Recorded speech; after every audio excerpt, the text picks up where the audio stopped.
So, should Patrick Mahomes sit out the rest of the season and rehab his rehab time so he can get ready for the playoffs? Could the Philadelphia Eagles be the number one seed in the NFC? And should those award makers go ahead and etch the name Josh Allen on the MVP award? Well, we're going to see if we can find the answers to those questions and a lot more as we recap week 15 and get you ready for week 16 in the NFL and get you ready for maybe week 1 or week 2 in the fantasy playoffs, depending on what your leagues you're in. You know, we got you covered from top to bottom right here on Fantasy Football Fever, which starts right about now.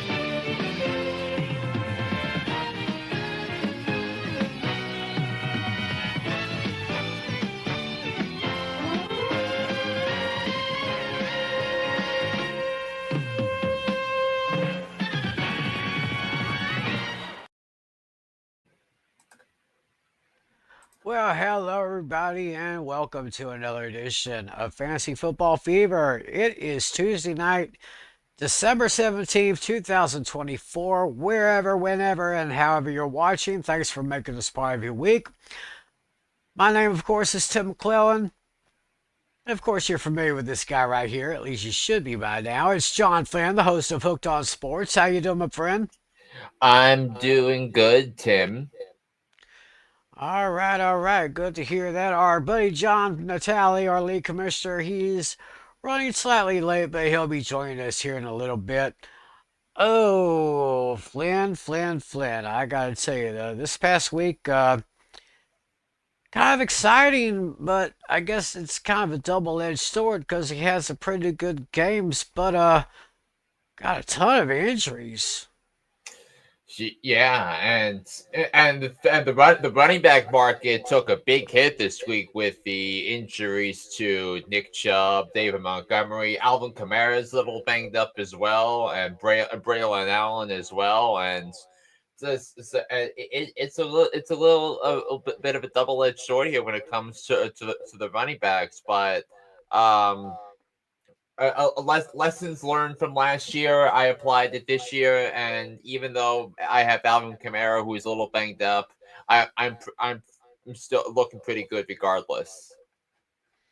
All right, well, hopefully all you fantasy players out there are pretty good as far as your running backs are concerned, but we do have some suggestions for you just in case some of you have some big names that we just mentioned who has gotten the injury bug here. But I say let's go ahead and recap this past week in the NFL, starting with last Thursday's game with the San Francisco 49ers and the Los Angeles Rams. Well, a very low scoring affair in this one. The Rams took care of the 49ers by a pretty good baseball score, 12-6 here. Um, It's,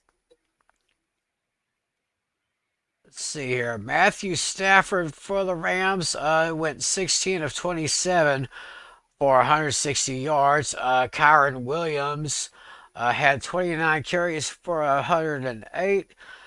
Puka Nakua had 7 receptions for 97 yards. Meanwhile, on the 49ers side, Brock Purdy went 14 of 31 for 142 yards and 1 interception.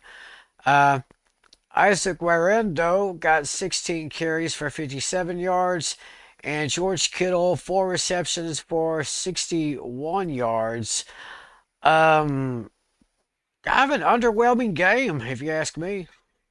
I mean, you have a lot of fantasy stars in this game, and it was such a clunker to start fantasy playoffs because Brock Purdy, who was projected at 19.3 points, only got less than 4 points. So that was Ouch. brutal.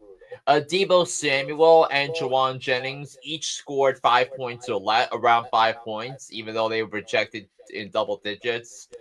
And Isaac Correndo underperformed a little bit. George Kittle underperformed a little bit. Uh, so that was rough stuff. So, but I mean, if there was one player who did okay, there were actually a couple of them.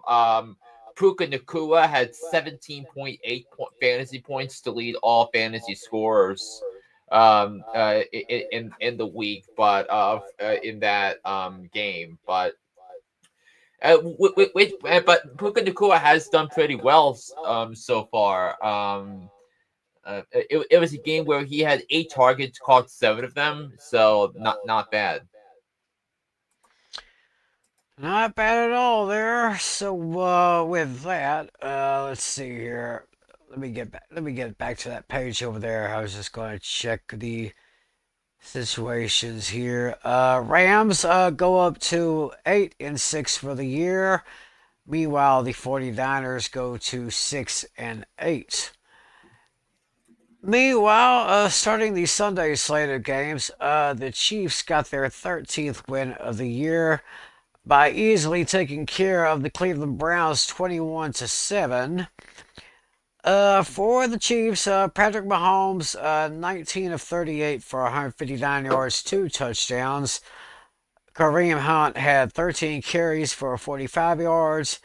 And the X-Man, Xavier Worthy from Texas, got 6 receptions for 46 yards. Meanwhile, on the Browns side, Jameis Winston went 16 of 25, 146 yards, but three interceptions, which I guess led to his benchy this week, which we'll talk about here in a moment. Jerome Ford for the Browns had 7 carries for 84 yards and 1 touchdown. And Jerry Jeudy caught 11 passes for 108 yards. Uh, yeah, you had Jerome Ford coming in because sadly, Nick Chubb has suffered a season-ending injury. It's yeah, that's a bit of a rough one because Nick Chubb obviously getting hurt early on last season. They then came back and actually looked pretty good, pretty impressed for somebody coming off a significant injury like he did. Um, but it's tough sledding, and Jerome Ford basically gave the Browns their only offensive highlight of the game. That long touchdown run.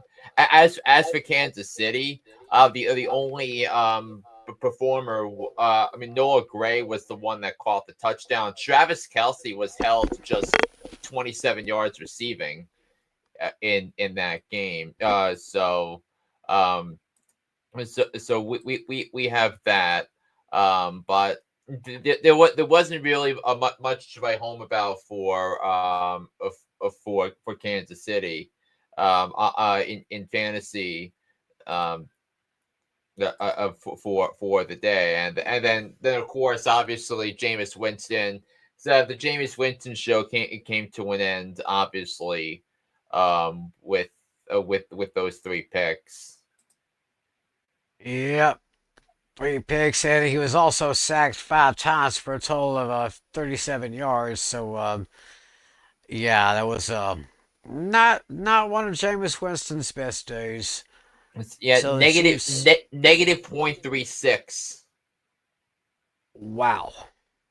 So, so I would say, yeah, Jameis Winston. If any of y'all got him on your squads, either bench him or drop him, because yeah, I don't think I'd want a touchdown for the 10-foot pole.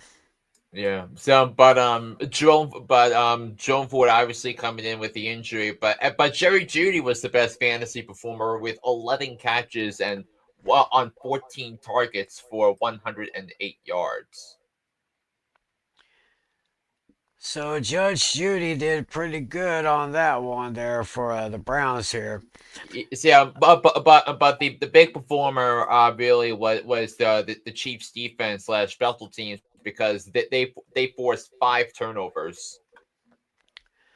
Yeah, 5 big turnovers for that Chiefs defense. Yeah, like I say, offense wins games, but defense you win championships. So once again, congratulations to the Chiefs. Uh, who actually right now, if I'm not mistaken, right now I think the Chiefs right now hold the number one seed in the AFC, but anything can happen between now and the next 3 weeks. So we'll keep an eye on that. Meanwhile, the Cincinnati Bengals took care of the Tennessee Titans by a score of 37-27. Uh, Bengals, Joe Burrow had a good day, 26 of 37 for 271 yards, 3 touchdowns, 2 interceptions. Chase Brown had 25 carries for 97 yards, 1 touchdown. Jamar Chase with nine receptions, 94 yards. Meanwhile, on the Titans side, Mason Rudolph had 21 of 26 for 209 yards, 2 touchdowns, 1 interception. Tony Pollard had 17 carries for 45 yards and 1 touchdown.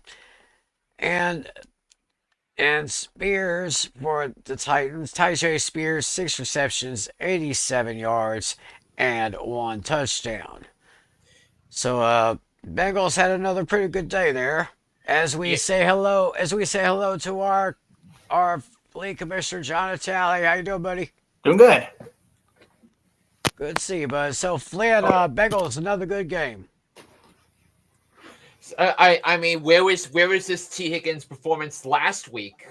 When I needed it for that in that Monday night game against Dallas, but it was really a get right game for Cincinnati for T Higgins and that offense and some of the best fantasy numbers. So Chase Brown with 2 total touchdowns.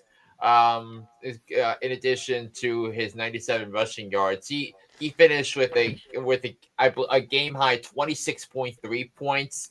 T Higgins got you 20 points. Jamar Chase 18.4. Joe Burrow 16.84. Those 2 interceptions were a killer in one of my other leagues.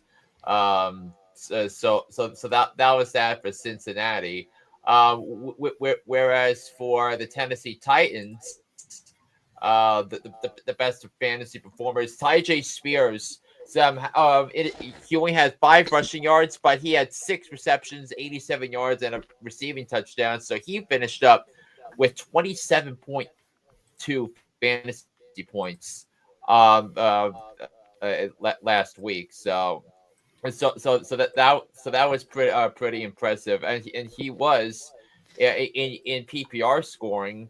Let me just see the ranking here. So because it was pretty high up for Spears. Let's just see on. Come on. So yeah, he finished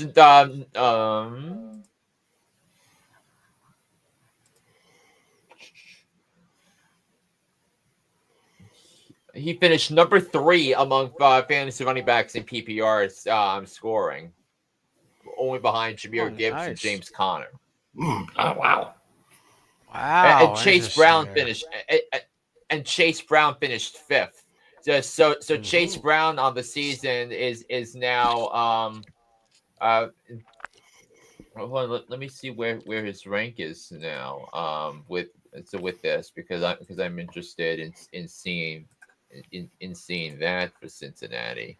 He is Yeah, he is ranked number 9 overall on the Ah, season. all right. Top 10 guy right there. It, it, So at least the Titans have a bright side with Tyjae Spears on the receiving end right there. yeah, Bengals, yeah. elsewhere with Tennessee, um, uh, see, Josh Riley, 14.7 points because he caught a touchdown. Chico Gonquo had 8 receptions on 10 targets to lead the Titans in both of those categories on Sunday in the game. Yes. And I hear somebody knocking here. Let me see if I can let him in. Oh, of course. We have our good bunny Dino here. He's joining us for the show. What's up, bud?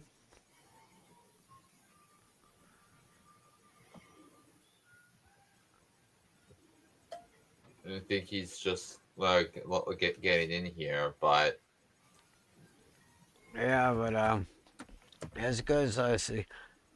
Dino says hi also. I guess we're having maybe audio problems here with Dino, but he at least he's with us. He's with us. So he's not happy because Hello. he lost because Jared Goff's 5 touchdowns knocked him out of the playoffs. wow. Yeah, Jared Goff there. So with that, the Bengals go to a record of 6-8. Meanwhile, Titans fall to 3-11. Next game we got here was the Washington Commanders holding on to a 20-19 victory over the New Orleans Saints here, and the big three for each of those teams. Jaden Daniels with 25 completions out of 31 attempts, 226 yards, 2 touchdowns. Jaden Daniels also led the rushing with 11 carries for 66 yards. And Terry McLaurin, another very good day, seven receptions, 73 yards, and 2 touchdowns. Meanwhile, for the Saints, it was Shane Rattler with Then 10 of the 21. Cowboys season. 10 of 21 for 135 yards, 1 touchdown.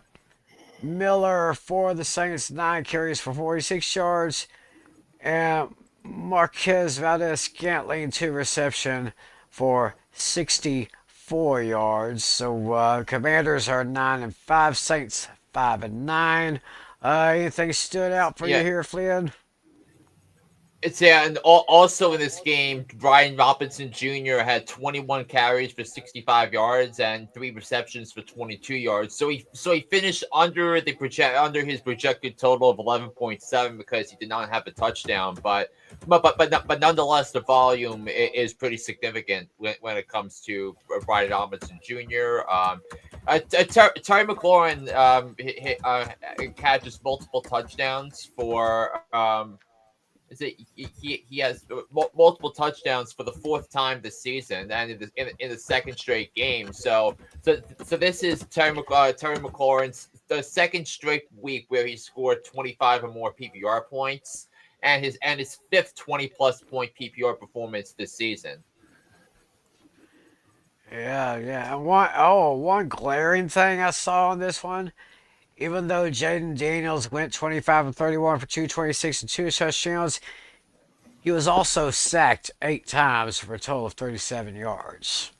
Yeah, the offensive line is going to be an issue for Washington if they make the playoffs, and there is a real possibility that they could be one and done there. Meanwhile, as for the Saints, I mean Alvin Kamara, the big name you mentioned, had to leave the game. Was banged up a little early because of a groin issue and a deductor injury, but prior to his departure, he had um, 9 touches for 70 all-purpose total, 70 all-purpose yards, and a touchdown. So he wound up scoring 17 points, which was around his projection. But Foster Moreau, so who caught that touchdown at the end of regulation, um, uh, so he wound up with 14 points, but nothing much to write home about otherwise. And the Saints, after they went down the field, that was actually a pretty impressive drive. By Spencer, by the Saints and Jake Hayner by the Saints at the end, but the 2 point conversion did not work, and Washington wound up winning.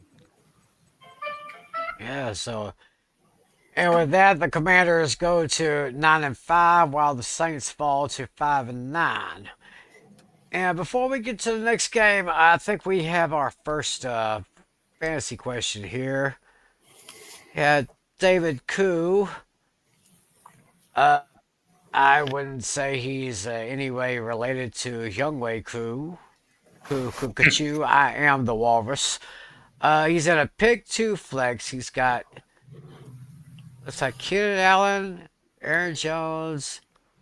He's got Yep. Bucky. Bucky He's Irving got and Bucky Lab Irving McConkey. and Lad McConkey.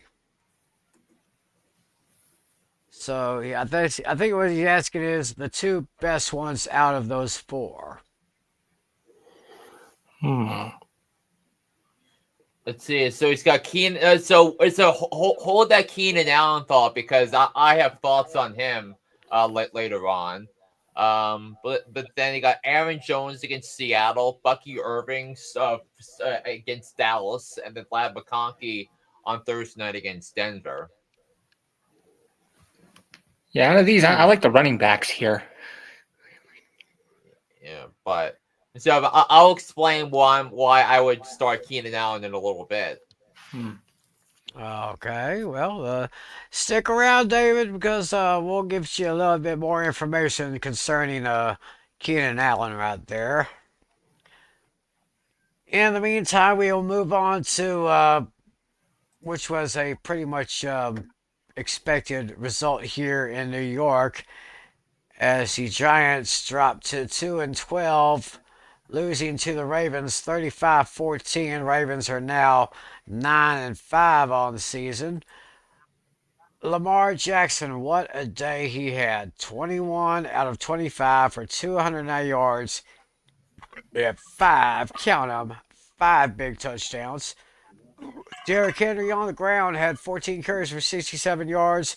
Rashad Bateman had three receptions for 80 yards and two touchdowns. Meanwhile, for the Giants, it was Tim Boyle getting the start. He was 12 of 24 for 123 yards, one touchdown, one interception.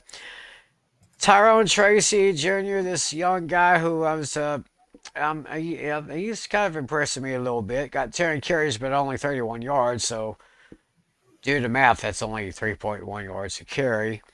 And Malik Nabers had 10 receptions for 82 yards and one touchdown. So, Okay, yeah, this is pretty much expected. I mean, a few things to note. So Lamar Jackson, five touchdown passes. He finished with 36 points in fantasy, which I believe made him the number three quarterback in fantasy. Rashad Bateman, three catches for 80 yards. His first multiple touchdown game as a pro. He in his career, and it only came on three catches too, because one of them was a long touchdown drive touchdown early on. In that one, other touchdown, the other touchdowns in that one went to Mark Andrews. I know that he only had two catches for 24 yards. So it's it's kind of like the game I was pretty much expecting on that one. Other touchdowns, Justice Hill caught a touchdown. He also had five catches for 61 yards and a touchdown. Justice Hill has become a valuable fantasy piece as a pass catching receiver, pass catching running back, and why he ranks in the top 40 in running back the totals for the season. Devontae Walker also caught a touchdown in the victory as well. But even though the Giants did lose, another impressive showing for Malik Nabers, 24.2 fantasy points on the afternoon, which I thought was pretty impressive. All things considered, and Malik Nabers finished as one of the as a top 9 wide receiver in fantasy this week. Yeah, I'm impressed with this young man, Malik Nabers. I think he'll have a good future in New York as long as they're gonna have some really good players surrounding him. I like the But quarterback. right, Hmm. so I guess I guess I'm kind of thinking right now what the Giants must be thinking after that game against the Now, if you Ravens. want to crown them, then crown their ass. But they are who we thought they were, and we let them off the hook. Yeah. Yeah, basic story over there. So the Giants dropped to 2-12. Ravens 9-5 for the season. Meanwhile, in probably a very surprising result here, a very surprising result in this game coming out of Carolina. How about them Cowboys? Yeah!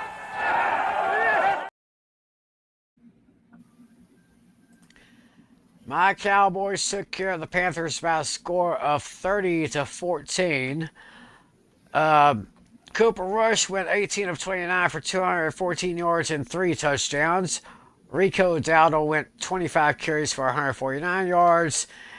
And number 88, CeeDee Lamb, another great day, 9 receptions for 116 yards and 1 touchdown. On 13 targets. 13 targets, 9 receptions. Not bad. Meanwhile, Bryce Young went 19 of 28 for 219 yards, 1 touchdown, 2 interceptions. Chuba Hubbard had 10 carries for only 32 yards. And then you had Jalen Coker with 4 receptions for 110 yards and 1 touchdown. So it was kind of an interesting how the Cowboys were able to pull away like in the second and third quarters. Got 10 points in the second and 14 points in the third. So I was almost feeling like this might have been a trap game, but I guess the Cowboys proved me wrong. What's your thoughts on this one? I mean, Carolina was actually favored in this game by the bettors based upon Carolina's inspiring performances in defeat the previous 3 weeks. But they got a dose of reality because it turned out to be a get right game for Dallas. But Chubb Hubbard was shut down, so that was a little disappointing. Xavier Legette had to leave the game because of injury, and he is doubtful to go for their matchup against Arizona. So look for Adam Thielen and Jalen Coker to get a good amount of targets against Arizona on Sunday. Yeah, it could be good. My man Adam Thielen got 5 receptions out of 7 targets for a nice total of 51 yards. So I'll tip my hat to Adam Thielen, my man.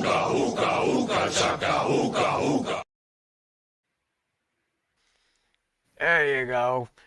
So with that victory, the Cowboys go to 6-8. Meanwhile, the Panthers drop to 3-11. Meanwhile, I think we all went with Jacksonville on this one, but it was the Jets who came away with a victory, 32-25 in Jacksonville against Jaguars.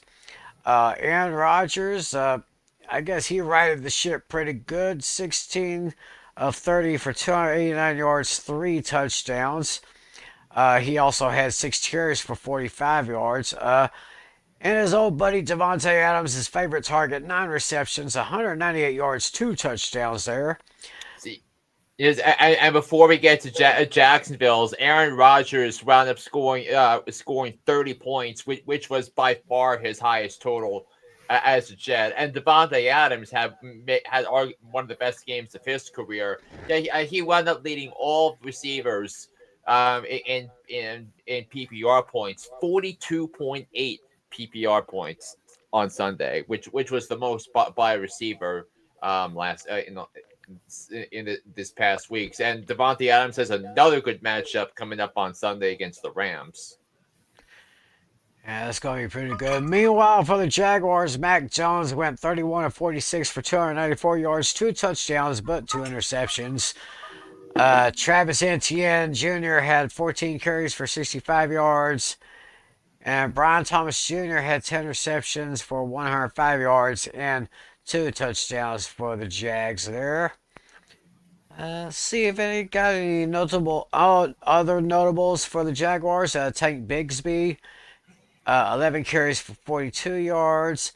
Brees Hall for the Jets, 9 carries for 30 yards and a touchdown. It's And and I think two notable things here. Brenton Strange has taken over the tight end duties after the Evan Ingram injury. Yeah, he had 11 catches on 12 targets for 73 yards. He went up with 18.3 fantasy points. And how about Brian Thomas Jr.?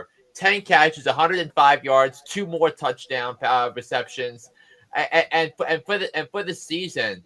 He has 64 receptions, 956 receiving yards, and 8 touchdowns, which makes him the seventh high. The ranks his current rank for the season is number 7 overall. wow. Pretty good numbers for that young man, Brian Thomas Jr. right there. So with that, the Jets go to 4-10. Jaguars drop to 3-11. Over in Houston, it was the Texans taking care of the Miami Dolphins by a considerably low total here. Texans 20, Dolphins 12.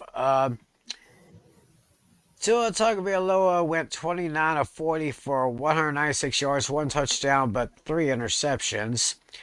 Devontae Chan had 12 carries for 41 yards. And we had Malik Washington for the Dolphins had 5 receptions for 52 yards. Meanwhile, C.J. Stroud, 18 of 26 for 131 yards and with 2 touchdowns.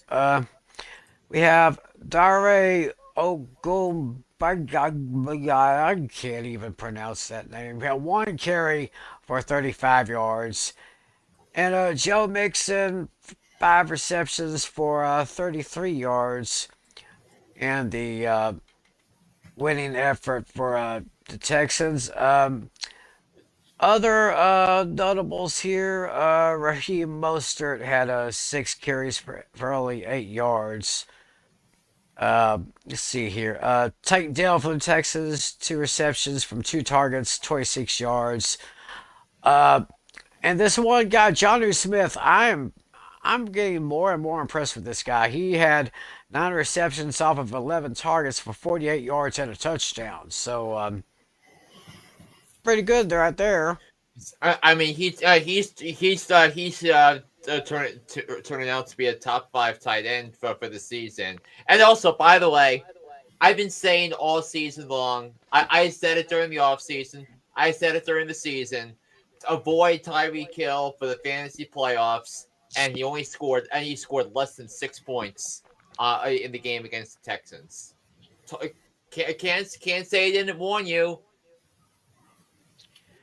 Yep, he only had 2 receptions on 7 targets for 36 yards. So, yeah, if Flynn's onto something, I think we all better listen there. I mean, So with that, especially when I've been the 1 seed in our league for the past 3 years. hey, Flynn knows something, y'all. So with that, the Dolphins dropped to 6-8. Meanwhile, the Texans are 9-5. And correct me if I'm wrong, but didn't the Texans just wrap up the AFC South? Or Yes, they did. all right. So once again, Texans AFC South champions. Congratulations to those guys. Meanwhile, over in Denver, I'm telling you, Bo Nix, he is just getting on fire right now. Bo Nix and the Broncos took care of the Indianapolis Colts by a score of 31-13. Let's see, Bo Nix, 20 of 33, 130 yards, 3 touchdowns, but 3 interceptions. Bo Nix also carried the ball 8 times for 23 yards. Cortland Sutton had a pretty good day, 3 receptions, 32 yards, and 1 touchdown. Meanwhile, Anthony Richardson went 17 of 38 for 172 yards and 2 interceptions. Jonathan Taylor, 22 carries for 107 yards. Michael Pittman Jr. had 6 receptions for 58 yards. Yeah, it's been such a frustrating season for Anthony Richardson. Well, Richardson did have 46 rushing yards and a touchdown in that to salvage something and give some fantasy value there, but it's been so frustrating with Richardson because his completion percentage again less than 50%, and Jonathan Taylor, that he did score a touchdown, so that wasn't great. But and Josh Downs' fantasy value has tanked considerably over the last month. He was riding really high for a few weeks when Flacco was the quarterback, but after Richardson became the quarterback, things went very south. Bo Nix was elsewhere the highest scorer, for the in fantasy for the Broncos, 13.5 PPR points, with the 3 interceptions holding him back a little bit. But I do have a message to send to Jonathan Taylor. Jonathan, dude, you got to make sure that ball is completely in your possession when you cross the end zone. I mean, that was a boneheaded play right there. Yeah, I mean, and also just think of some playoff matchups that would decide it because of that. So some Jonathan Taylor fantasy managers are very angry this week. Yeah, so even though Jonathan Taylor had 22 carries for 107 yards, but as far as that little fumble right there is concerned, this is for Jonathan Taylor. I award you no points, and may God have mercy on your soul. Come on, think about it, dude. Mm-hmm. Yeah. So with that victory, the Broncos go to 9-5. Meanwhile, the Colts drop to 6-8 right there.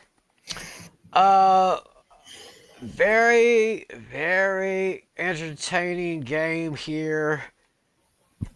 Was in Detroit, where the Buffalo Bills took care of the Detroit Lions by a high-scoring game, 48-42. Bills with the victory. Josh Allen, 23 of 34 for 362 big yards and 2 touchdowns. James Cook had 14 carries for 105 yards and 2 touchdowns. Ty Johnson for Buffalo had 5 receptions for 114 yards. Meanwhile, Jared Goff, in a losing effort, I mean, believe it or not, he played better than Allen. He had 38 completions of 59 attempts, 494 yards, 5 touchdowns. Jahmyr Gibbs had 8 carries for 31 yards and 1 touchdown. And Amon-Ra St. Brown, 14 receptions, 193 yards, and 1 touchdown. So this is just fireworks all over the place in this one. Yeah, and there's actually more to the puzzle too. So in addition to Josh Allen throwing for 361 yards in the air, he also had 2 rushing touchdowns on the day. So he wound up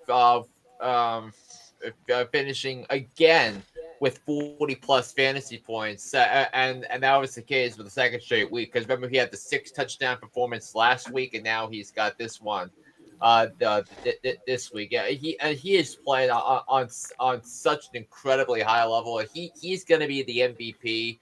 And Buffalo has now scored 30 plus points in 8 consecutive games. Well, Buffalo with a huge victory over Detroit Lions. But I don't think Detroit really has much to worry about except on their defense. I think, if I'm not mistaken, I saw this morning got like 17 or 18 defensive players injured. So yeah, that's it. I mean, including Aiden Hutchinson. But the big fantasy story, going forward, is that David Montgomery suffered a torn MCL, and he is going to be out for the remainder of the season. And David Montgomery, entering this week, had been the number 12 running back in fantasy. So, if you have Jahmyr Gibbs, chances are you're looking pretty good. Right. Start him. If you got Jahmyr Gibbs, get him on your starting list. Start him. I mean, you have to feel pretty. You have to feel pretty good about that. But also in fairness, with with fantasy fireworks, that the Lions were down by double digits most of the games. So like the Lions had no choice but to throw the ball. That they threw the ball 59 times. They only ran the ball 15 times. Yeah, my man Sam Laporta had a pretty good game. He had 10 targets, 7 catches for 111 yards, despite not scoring a touchdown. But he's still my one of my favorite tight ends in the league right there. It makes me even more angrier because in one of my money leagues, in the league where I was eliminated, I had T. Higgins and Sam Laporta, and they both decided to go off the week after. I get knocked out of the playoffs. So, oh wow. Tim Patrick caught another touchdown. Jameson Williams caught another touchdown. Jahmyr Gibbs had a rushing and a receiving touchdown in the ball game. So that was incredible stuff. An incredible game right there. So with the victory, the Bills go to 11-3. The Lions drop to 12-2. I said, the Lions are going to be okay. And also I also want. Yeah, and Tim, I also wanted to point out that about six weeks ago, the Lions played the Texans in Houston, and Jared Goff threw 5 interceptions in that game.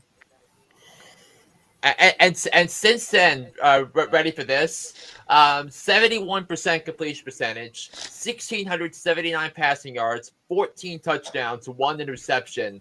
And he's been the number 2 fantasy quarterback over the last 5 weeks, averaging 25.3 points a game.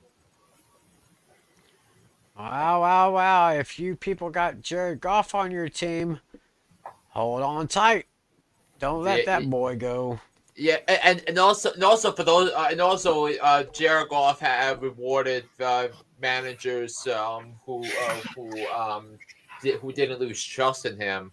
After that rocky middle of the season stretch, which included games against Indianapolis and Houston. That's right. So that was a very interesting game there. In the battle of the Keystone State was taken by the Philadelphia Eagles as they defeated their in-state rivals, the Pittsburgh Steelers, by a score of 27-13. Jalen Hurts, another great day, 25 of 32 for 290 yards, 2 touchdowns. Saquon Barkley, 19 carries, only 65 yards in this game. But a good game for A.J. Brown, had 8 catches for 110 yards and 1 touchdown. Meanwhile, Russell Wilson in the losing effort went 14 of 22 for... Let me see. Meanwhile, Davante Smith had 11 catches for 109 yards and a touchdown. 11 catches, 109 yards, and a touchdown on 12 targets. Not bad. 2 100-yard receivers for the Eagles. Meanwhile, Russell Wilson went 14 of 22 for 128 yards, 1 touchdown. Najee Harris had 6 carries for 14 yards, so that was the most there. Didn't really do much on the ground. Calvin Austin III went 5 receptions on all his targets, 65 yards there. So the Eagles pretty much proven that they should be the top team in the NFC. It's going to be, I think it may come down to the final week to determine it's going to be either, if it's going to be Philadelphia or Detroit for the number 1 seed. It may come down to the final week. And Minnesota is also 12-2. Oh yes, Minnesota. Those Vikings. We'll be speaking about them here in a bit. So the Eagles go 12-2. Steelers are 10-4. But the Steelers, I guess, are most likely going to the playoffs. So so they're just fighting for a seeding right now. Yeah, and that Pittsburgh Baltimore game is going to coming up on Saturday is going to be huge because if Baltimore can beat Pittsburgh on Saturday, boy, a lot of things open up in terms of division race between those two teams. But Pittsburgh actually clinches the division if they beat the Ravens in Baltimore on Saturday. Meanwhile, over in Arizona, the Cardinals defeated the Patriots by a score of 30-17. Kyler Murray went 23 of 30 for 224 yards. James Conner, 16 carries for 110 yards, 2 touchdowns. And Trey McBride caught 9 catches for 87 yards. Meanwhile, uh, Meanwhile, Drake May went 19 of 23 for 202 yards, 1 touchdown, 1 interception. Ramondre Stevenson carried the ball 13 times for 69 yards. And Kendrick Bourne, 30 receptions for 44 yards in the losing effort to the Patriots. Uh, let's see some other. Antonio Gibson had 7 carries for 33 yards. Drake May also carried the ball four times for 14 yards and scored a rushing touchdown, helping his cause there. Anything stand out here for you? So I mean, James Conner finished first among running backs in PPR settings. 16 carries, 110 Ds, and he also had 5 catches on the day. James Conner, really big star right there in Arizona. So the Cardinals are now at 500 with a record of 7-7. Meanwhile, the Patriots fall to 3-11. Tampa Bay did a very good number on those Chargers. They go into Los Angeles and they take down the Chargers by a score of 40-17, serving up a 40 burger there. Baker Mayfield had a pretty darn good day. 22 of 27 for 288 yards, 4 touchdowns compared to only 1 interception. Bucky Irving, he had 15 carries for 117 yards. Mike Evans, 9 receptions for 159 yards, 2 touchdowns. Meanwhile, for the Chargers, Justin Herbert went 21 of 33 for 195 yards, 2 touchdowns, 1 interception. Gus Edwards, 8 carries, but only 23 yards to show for it. Ladd McConkey had 5 receptions for 58 yards and 1 score right there. I'm seeing some other names here. Rashad White, 15 carries for 64 yards. Mike Evans had 9 receptions for 159 yards, 2 touchdowns. Jalen McMillan, 5 receptions for 75 yards and a touchdown. Kenny Dotton didn't get too many targets. He caught 2 for 24 yards. So, anything come out of this one for you? I think there's an argument. You can hear me, right? Right. I mean, Yeah. there is an argument to be made that the win by the Bucks on Sunday was probably the most impressive of any team this week. Because look, I had the Chargers winning by double digits. I thought I thought the Chargers were going to expose the Bucks as frauds, but Tampa has played dominating football. And now they're a team that's all of a sudden has to be taken seriously. the rest of the way. Now it's gonna be a dogfight for the division with Atlanta. I mean, because Tampa has a huge game against Dallas on Sunday night, which is going to be much more important to Tampa than it's going to be for Dallas. It's because if Tampa slips up and Atlanta and Washington, Atlanta and Tampa are tied in the standings, Atlanta has the tiebreaker because of the head-to-head sweep earlier in the year.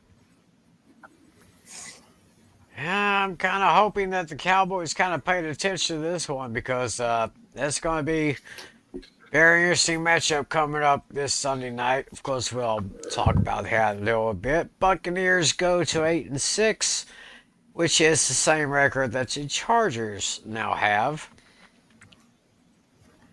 The Sunday night game, Green Bay pretty much lit over, really slightly over doubled up the Seahawks by a score of 30-13. Jordan Love had 20 completions of 27 attempts, 229 yards, 2 touchdowns. Josh Jacobs did pretty good, 26 carries for 94 yards and 1 touchdown. Christian Watson had 3 receptions for 56 yards. Meanwhile, Geno Smith went 15 of 19 for 149 yards, 1 interception. Zach Carbonet had 8 carries for 54 yards and a touchdown. Jackson Smith Najigba 10 receptions for 83 yards for the Seahawks. Looking at some other notable names here, Jaden Reed for the Packers had 3 carries for 27 yards. DK Metcalf for the Seahawks, only 3 catches for 28 yards from his 3 targets. And how about Romeo Doubs? He only was targeted 5 times, but caught the ball 3 times for 40 yards and 2 touchdowns. I mean, this Romeo Doubs is impressive too. I mean, Christian Watson 1 week, Jaden Reed another week. Now this week it was Romeo Doubs catching it. So which is why you don't know what to expect from Green Bay's receivers every week. Could be one guy 1 week, could be another guy next week. It's kind of a decentralized hero system, I guess you could say. So the Packers go to 10-4. Meanwhile, Seahawks At least he used his head. What's that? At least he used his head. I got you there. Packers 10-4, Seahawks 8-6. And then 2 Monday night games here. I still don't understand why they gotta have 2 games on Monday night. But this one right here, Minnesota, Yeah, that's very weird. 30-12 over the Packers, and what a game. Sam Darnold did pretty darn good. 24 of 40 for 231 yards, 1 touchdown, 1 interception. Aaron Jones had 18 carries, 86 yards, 1 touchdown. Justin Jefferson moving on up like George and Wheezy, had 7 receptions, 73 yards, and 1 touchdown. Meanwhile, Caleb Williams, 18 of 31, 191 yards, 1 touchdown. 1 touchdown there. DeAndre Swift, 19 carries, 79 yards. And Keenan Allen, 6 receptions, 82 yards, and just 1 touchdown. So,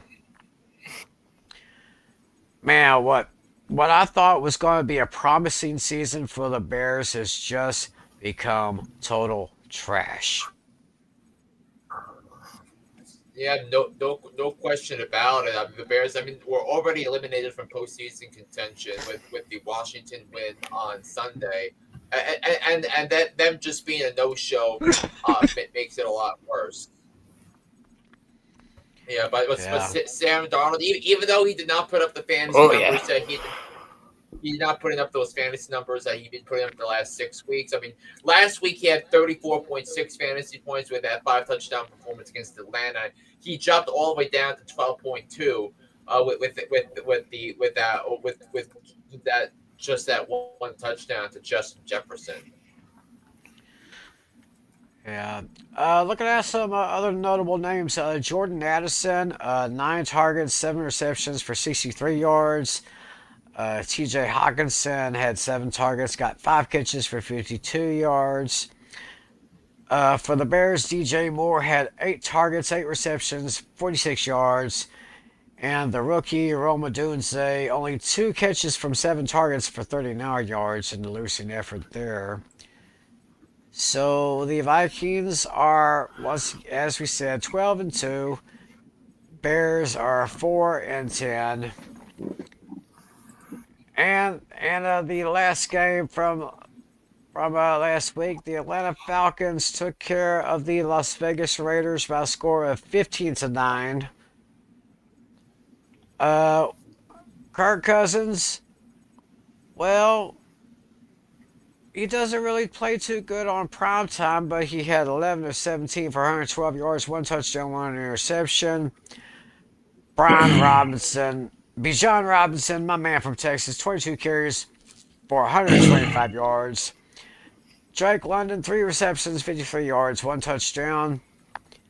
Meanwhile, Desmond Ridder, starting against his former team, had 23 of 39 for 208 yards, 1 touchdown, 2 interceptions. He also carried the ball 5 times for 28 yards.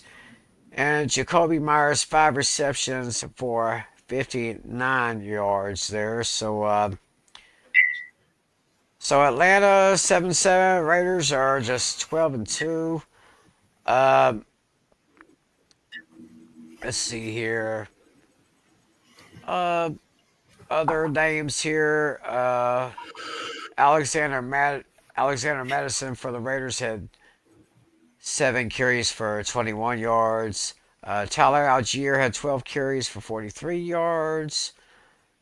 Kyle Pitts, 4 targets, 4 receptions, 28 yards. Amir Abdullah for the Raiders, 7 catches on 7 targets, 58 yards, and 1 touchdown. So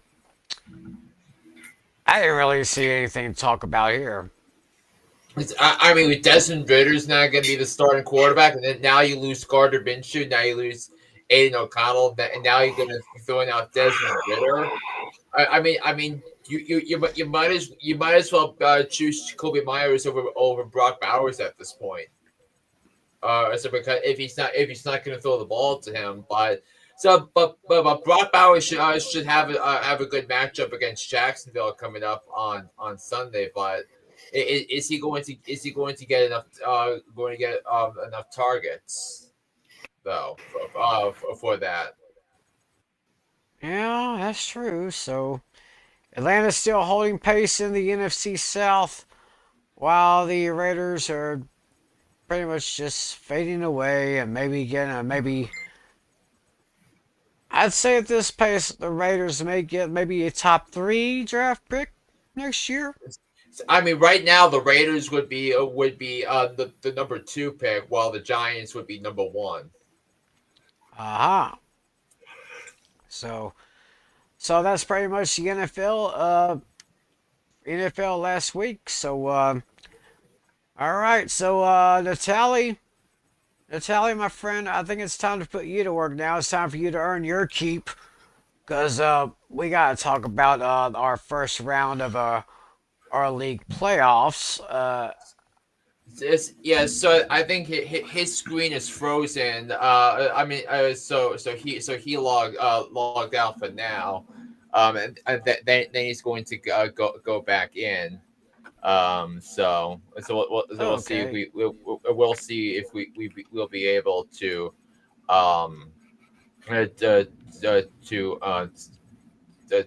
take care of that. Wait a minute. I just noticed something here. We have some questions here that we gotta answer first. Steven Pereira, he's in a half PPR. He can get. I think he can start too. He's got Malik Nabers, Davante Adams, or Jonathan Taylor.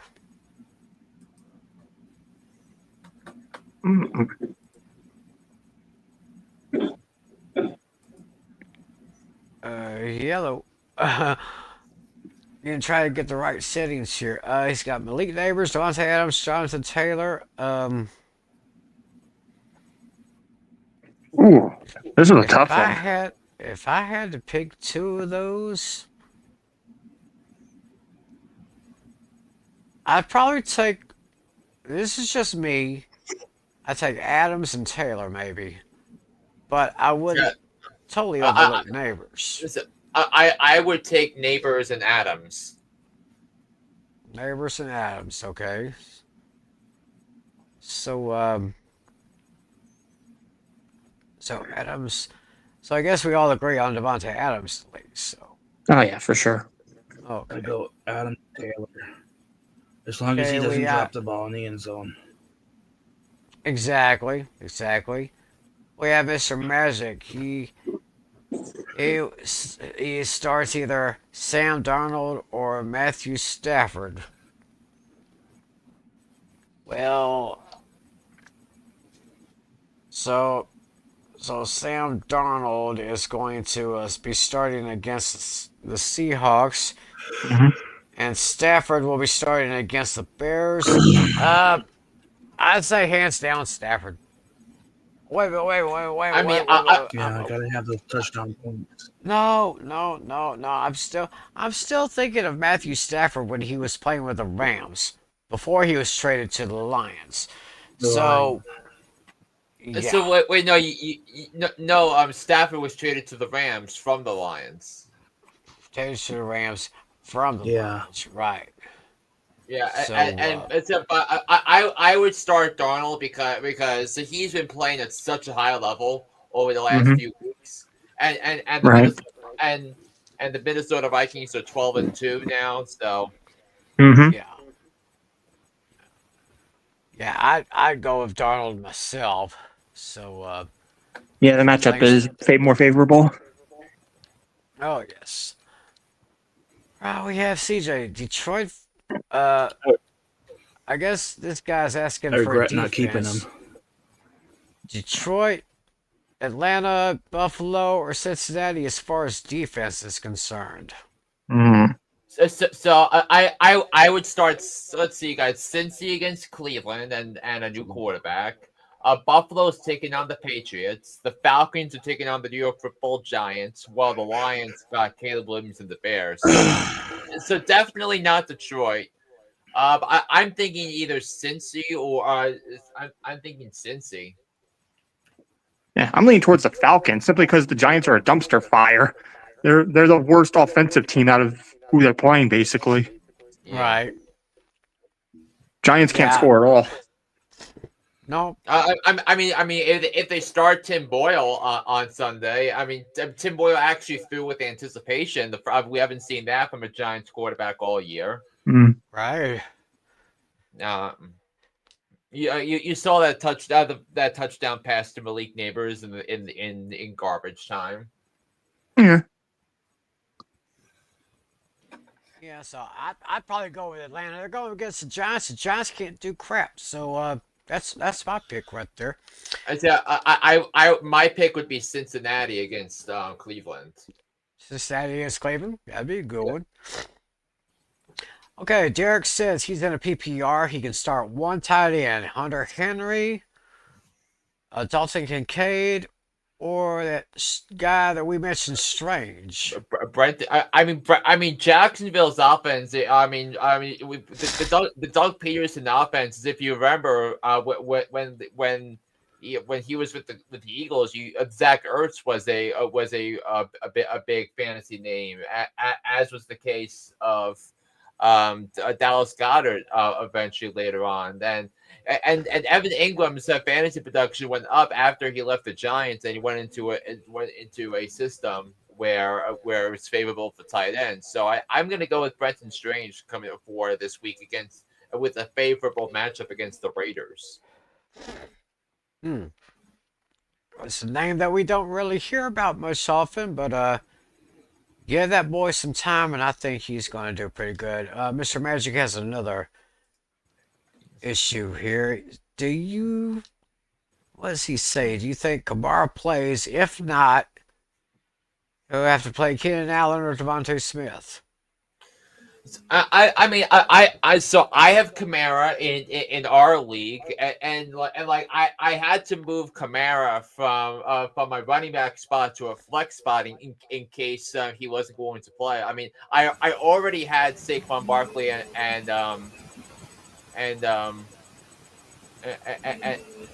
Ramondre Stevenson. And Ramondre Stevenson in as running back options. So, but look, I think Keenan Allen should be a start, should be a must start because if you look at how the Bears offense has been playing, and Keenan Allen has played really well over these last months. So I would start Keenan Allen. I'd make sure he's in my lineup anyway. But in terms of Kamara playing, we're not going to know anything about Kamara until Thursday. Because the Saints play Monday night, the Saints don't start practice until Thursday. Right. So that's what we say on that one.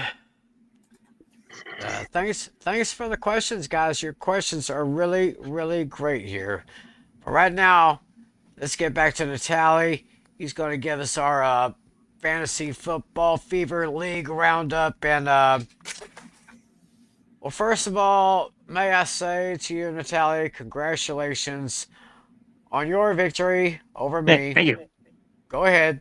Yeah, I was expecting Monday Night Drama, but that did not happen. All right, so this is your segment now. Yeah, I mean it was crazy because we were talking up a lot of drama, but basically the matchup was over before any of the primetime games began. Yeah, basically Lamar Jackson and James Conner carried the team for me. Yep. Yeah, look at what Lamar did, 37 points, and then James Conner had 2 touchdowns, which definitely helped a lot. And I changed my mind on the defense. I decided I had an epiphany. I figured, why not? I'm gonna take a shot on the Broncos defense. I think they're more favorable, and I called it. I mean, it helped when Anthony Richardson threw all those interceptions. Mm-hmm. Yeah, I couldn't take my chances with Pittsburgh playing Philly. Also, by the way, very smart for benching Tyreek Hill. Natalie, very smart. Mm-hmm. I've been benching him lately. Yeah. But now this week I got quite the conundrum. I have a very difficult decision for this coming week. Yeah, we'll get to that in a little bit. But Darnell Mooney didn't do anything. Well, I can't fault him. He only got 1 target. Yeah. And then Zach Charbonnet. I still held onto my handcuff. Zach Charbonnet. He did fairly well. Yeah, I would have thought that Chuba Hubbard was going to try to run a little bit on my Cowboys defense, but he held him only to 8.9 fantasy points for me. So I should have started Devin Singletary. He outproduced his projection right there. So that means I am down into the lower bracket of the playoffs, while Mr. Italian moves on into the winner's bracket. Mm-hmm. So next, hold on, let me try something a little different here. No, we're gonna have to do the regular format because. All right, and then you can take a look at around what happened on Tim's side where he went down. yeah. Looks like pretty much my real good bright spot was Sam Laporta with 18.1 fantasy points. Yeah. Like everybody else just underperformed a little bit or a lot. And let's see if my Yeah. Looks like Yeah, Devin and Singletary. now it's how we need to talk about the matchup that. Yeah. Let's talk about Lucas against our man Dino. Wow. This is a close matchup here. Click on that there. Yeah, look at that Jared Goff. 41.06 fantasy points. Damn. Looks like his other big scores was Amon-Ra St. Brown, 35.3. DJ Moore, 15 even. Fred Warner, he's still a great defender for probably one of the few remaining real star 49ers that's not on the injured list. So, and looking at his bench, Jordan Love. Oh, Jordan Love, that fit 17.56 on the table there. Yeah, TJ, so by right. yeah, but he had to start between Jordan Love or Jared Goff, and he guessed right, and because he guessed right on that, that's why he was able to win. Right. And take a look at Dino's side. 16.84 from Joe Burrow, 22.6 from Jacobs. Well, most of his players performed well, but it was just too much Jared Goff. That's what it was. And Amon-Ra St. Brown too, with those touchdowns. Like if it was a pedestrian Jared Goff, Amon-Ra St. Brown day, then we'd be having a different conversation and a different feel. But that's not going to be the case. Yep, that's true right there. So Lucas moves on into the winner's bracket. Let's talk about David and Andrew here. Andrew took this one 148.7 to 137.1. Oh, David had Dak Prescott as his starting quarterback when he's out for the season. So that's guess David's only real bright lights were James Cook and CeeDee Lamb and Davante Adams with a big 38.8.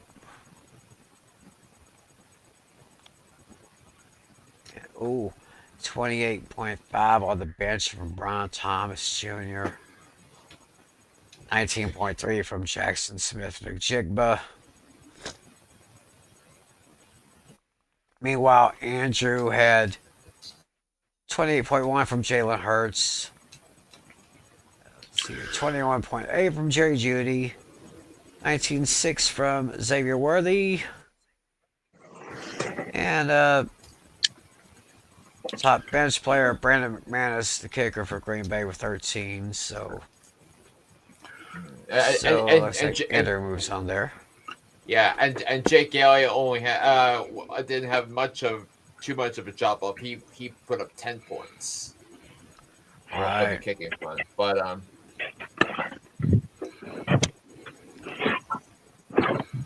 So the other matchup was Alex versus Adam, and Alex took this one 146.58 to 101.56. Taking a look here, Josh Allen, Mike Evans were the real big scores for Alex right there. Too bad they didn't get any points from his man Jalen Waddle. And speaking of his bench players, Baker Mayfield had 28.02 on the bench. Meanwhile, but Baker Mayfield or Josh Allen? Well, true.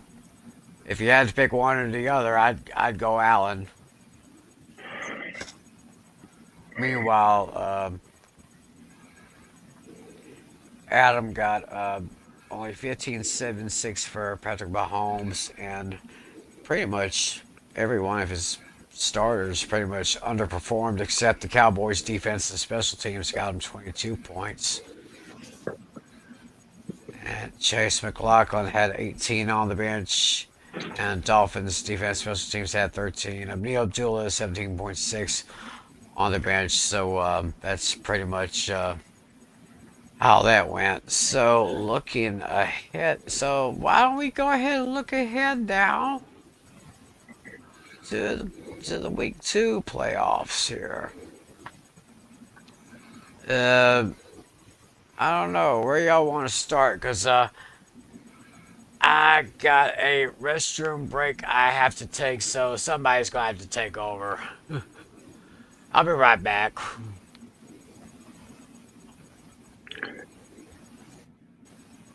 Okay, let's preview the consolation bracket first.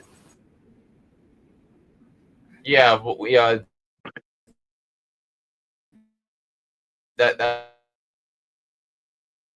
that's a good idea. So let's do that.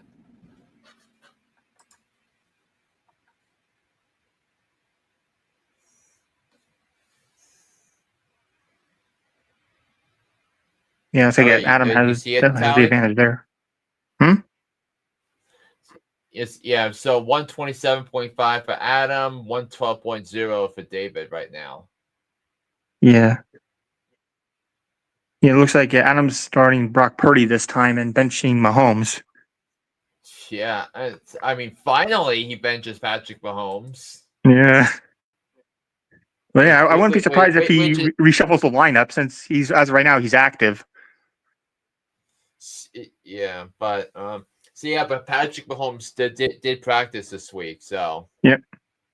So that's that. Derrick Henry and then all the others, not much in the way of standing out, though George Kittle, who is number 3 tight end in fantasy this year, projected at 13.3 points. So and meanwhile, David's got advantages with the wide receivers. Maybe because he auto picked them on draft night, and so like the best of the remaining ones landed in his lap. Unfortunately, it can't be said about the quarterback or the tight end either. Right. Yes. So like that doesn't sound like much in the way of the in the way of the bench. Yeah. And now I got Putnam against Andrew. Yeah, I think where they're playing for 7th or 8th right now, I think, in this one. I'd say I mean it's for the chance that it's to play the 7 versus 8 next week, really. Right. Okay. Yeah. So what do we take? So what do we got here on the tally? Yeah, this actually, let's see. I'm looking at the check marks. The check marks are pretty close apart, but yet Andrew has a 10-point advantage.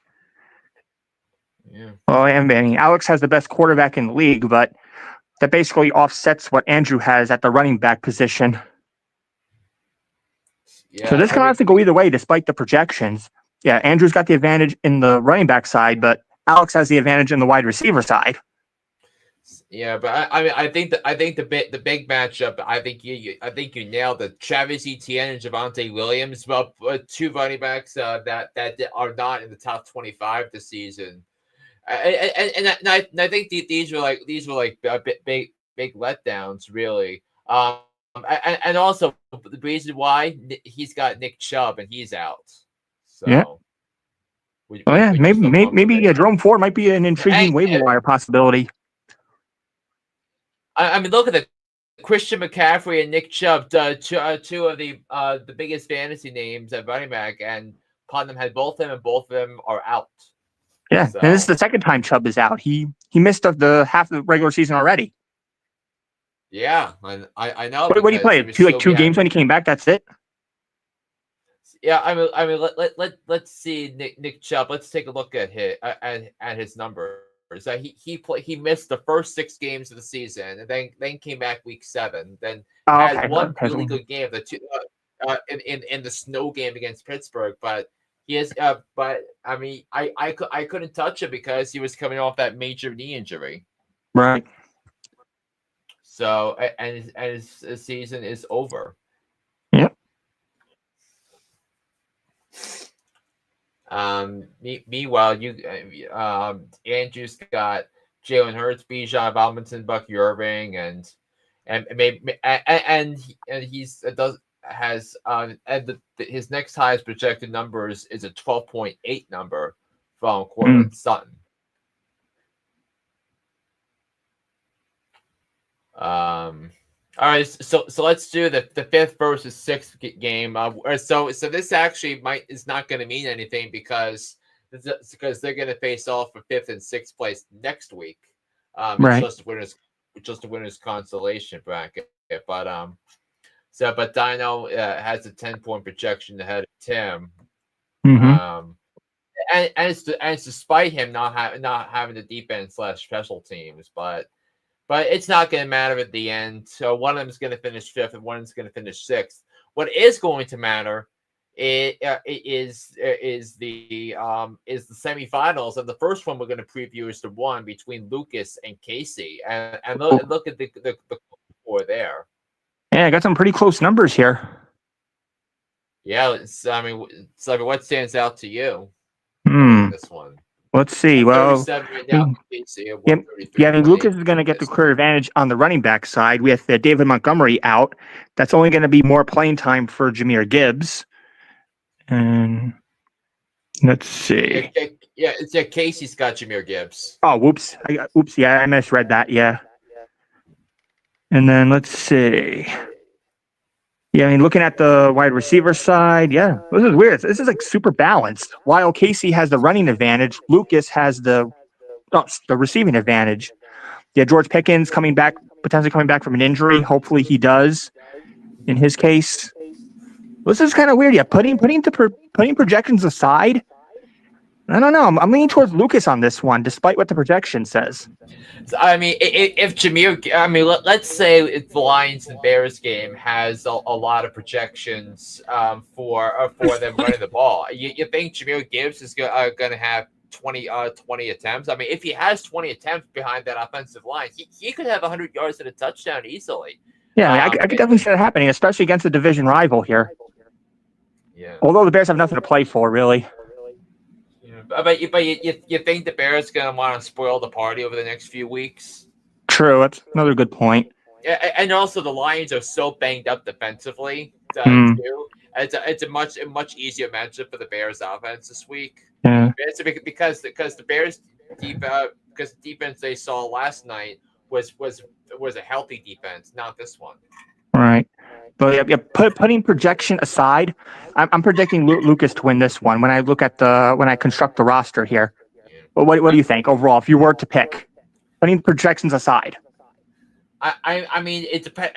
Let's see. I mean if George Pickens plays, the Steelers practiced today and he was doing some work to the side, so it looks optimistic that George Pickens is good to go for Saturday. Right. So I guess looking at the roster the way it looks right now, assuming nobody makes any changes, are you leaning towards Lucas? Assuming nobody changes anything. I mean, I could see Lucas winning this one. Yeah. What do you think, Tim? Putting the projections aside, assuming nobody makes changes, who do you think wins this one? Looking at both sides, I will give the slight edge to Lucas in this one. I think this is going to be probably the closest matchup here. I mean, yeah, given the projections, yeah, I see that, but I'd probably give it slightly to Lucas on this one. Yeah, look what happened last time. Yeah. Lucas was projected to lose, and he won. Yeah. I mean, you thought this one that close matchup is close, Tim, between Casey and Lucas. Yeah. Yeah. I mean, I'm asking Tim. You think this is close? Mm-hmm. Yeah. Now take a look at this matchup. Now look at this matchup, Timmy. Yeah. This one's been going back and forth for several hours. At one point, it showed that you were ahead. I know. Oh wow. That's what I saw this morning when I woke up. So maybe they. I wonder where they changed some projections on this. Yeah, I think what it is that I saw the Camara was at 19.1 earlier. Now he's at 16.1. So that's probably the reason why that number has changed. But Yeah, I think I made a move earlier too. I think I made a swap before too. I think that's what might have changed it. Because I had DeAndre Swift on the bench initially. yeah. But yeah, I really have no choice here. I think I have to start. No, I swapped what's his name? I swapped Swift for Pacheco. Hmm. I'm taking a bit of a gamble here. Yeah, I mean, it's like, are they going to use Kareem Hunt? Are they going to use a Pacheco? But Yeah, Pacheco hasn't really done much of anything. He hasn't had any double-digit points since he came back. yeah, I mean, let's take a look at that. Pacheco's season, it really went down the tubes after he got hurt, and that looked as high as 5.9, 8.1, 5.7. Yeah, and he projected at 9.1. Not much better. yeah, and that projection, and they're playing Houston, so that's not entire. I wouldn't call it favorable at all. No. Yeah, I mean, and Houston's defense ranks number 1 in DVOA out of all 32 teams. I mean, through analytics measures, they have the best defense in football. Yep. Yeah, I didn't want to start Swift, but I think I have to do it. I don't really have any great options here on my bench. Yeah. And I personally didn't want to start Marvin Harrison either, but this is my reason for starting him, because you have Kyler Murray. If Kyler Murray passes the ball to Harrison, you're giving me points too. Yeah, I mean, so but then again, Trey McBride's target share has just been utterly ridiculous this season. Yeah, that's the problem too. If Murray doesn't pass the ball to Harrison, then I'm screwed. Well, yeah, you do make a good point. So that Arizona Carolina game is going to have a lot of juice when it comes to the end here. Yeah, like I'm really tempted to start Tyreek Hill, but I can't. I don't think I can do it. I mean, I would Not against the Niner defense. I would have to listen to Flynn. I have to listen to Flynn. I mean, based on who would you start, Tim? Tyreek Hill or Marvin Harrison Jr. right now? I would give a slight edge to Harrison. Yeah, because I think Tyreek Hill was a guy that I looked up and said most people said you should bench him, but that's not my sit of the week. Yeah, I got some difficulties. Yeah. This roster is not my final decision yet, but I'm gonna do some thinking. Yeah, I mean, and I know in terms of the roster strength, this is the toughest matchup remaining for either one of us. Yeah. This, I was previewing our previous matchup where you beat me. Had I started Marvin Harrison instead of Tyreek Hill or Kyle Pitts over Brock Bowers, I would have won. And now you're starting Marvin Harrison Jr. against Carolina, against Tyreek Hill, against San Francisco. Yeah. Marvin Harrison Jr. had to pick the day to go off. Yeah. And Kyle Pitts. How the hell did that happen? Kyle Pitts. Kyle Pitts had 2 touchdowns that day. I mean, as far as this matchup is concerned, like Natalie. Yeah, I'm 1-5 against you, I believe. We're 1-4. But Natalie usually says this game could go either way. This and it was week 8. It was one of the 2 weeks where Marvin Harrison Jr. scored 20 plus points this week. Yeah, that was week 8. The last one I was looking back at our matchup. You beat me by 6 points. And you bench him, and then I'm not upset for benching him. Pitts is the one who pissed me off more. How the hell did Pitts do that? Kyle Pitts. Wow. Crazy. Actually, let's not project each other. That's kind of silly. So let's put Tim on the spot. No worries. None of us will be upset. Looking at it objective. Don't putting projections aside. Who do you think wins this one? Don't worry about it. We won't be upset. Well, looks like. Well, Speaking of, I think I see one more check mark on Flynn's side than Chally's side. So, oh my gosh. All I can say, wow. mm, And here's the thing. Here's the thing. In this matchup, we have the number one quarterback, the number one running back, the number one receiver, the number one tight end, the number one defense / special teams are all playing in this matchup. mm-hmm. Yeah, no, this is definitely a tough decision. Yeah, and in addition, we have the number 8 wide receiver, the number 1 tight end going against number 2 tight end. I'm sorry, gentlemen, but I think I'm at a stalemate on this one.